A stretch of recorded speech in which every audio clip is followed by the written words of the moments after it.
armed with knives, armed with chemical, biological, nuclear weapons. Fanatics, terrorists, September 11th. September 11th, killers, September 11th, terrorists. Terrorists of Al-Qaeda, terrorists, nuclear weapons, terrorists. 9/11, terror, terrorist, evil. September 11th, September 11th. The terrorists, war and danger. September 11th, terrorism, global terrorism, terrorism, terrorists. Terrorists, terrorists, terrorists, terrorists, the terror. Terrorists, terrorist, terrorism. September 11th, global terrorism, terrorist. Terrorism. September 11th, world terrorism, terrorism. September 11th, global terrorism. September the 11th, terror. Weapons of mass destruction. September the 11th, terrorists. The evil terrorists, no.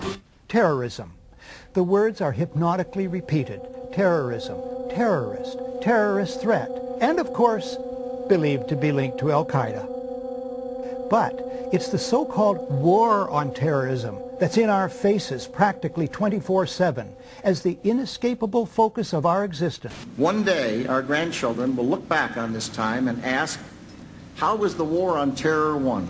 The entire U.S. ruling class, ruling elite, comes to see terrorism as the preferred means, indeed the only means, to provide social cohesion, to provide an enemy image for the society to keep it together. According to neocon theory from Carl Schmitt, you have to have an enemy image in order to have a society. It's a very dangerous thing because now it means that the entire social order, the political parties, intellectual life, politics in general, all based on a monstrous myth. Monstrous myth.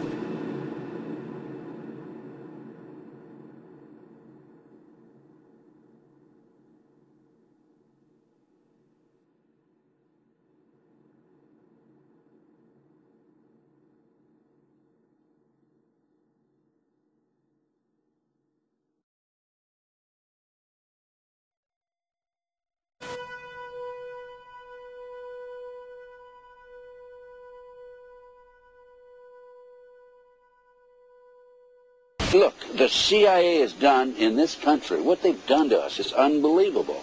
Look at the terrorist acts that have occurred. The CIA behind most, if not all of them. We had the Marine barracks. We had our embassy in Kenya. We had Pan Am 103. We had the USS Cole.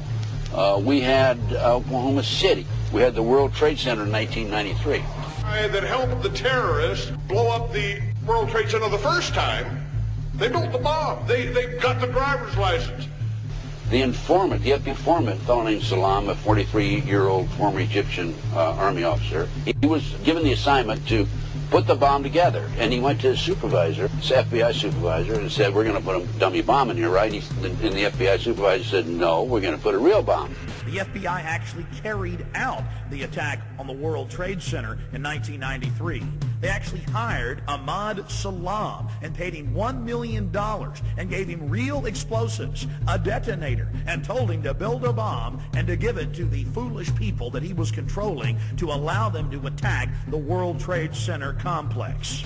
Unfortunately for them, there were only 6 people killed, not enough to pass the legislation. So what happened is 2 years later, April 19, 1995, down comes Oklahoma City Murrah building, 168 people killed.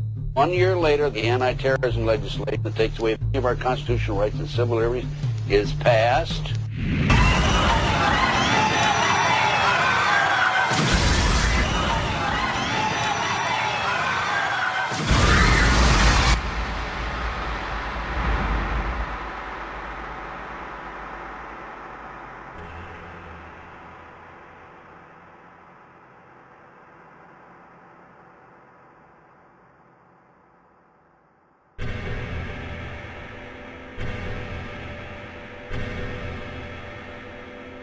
Because at 9:30 this morning, we were actually running an exercise for over a company of 1,000 people in London, based on simultaneous bombs going off precisely at the railway stations that happened this morning.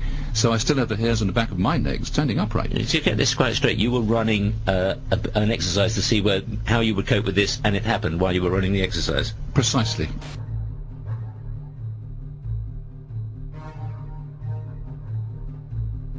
Supposed to believe is some kind of coincidence, there was also an anti-terrorist drill going on 7/7. And again, just like 9/11, they were talking about attacks on the same targets, the same kind of tube stations, and exactly the same time as the actual attack happened, providing some kind of cover for what must be operations orchestrated in some way by the state.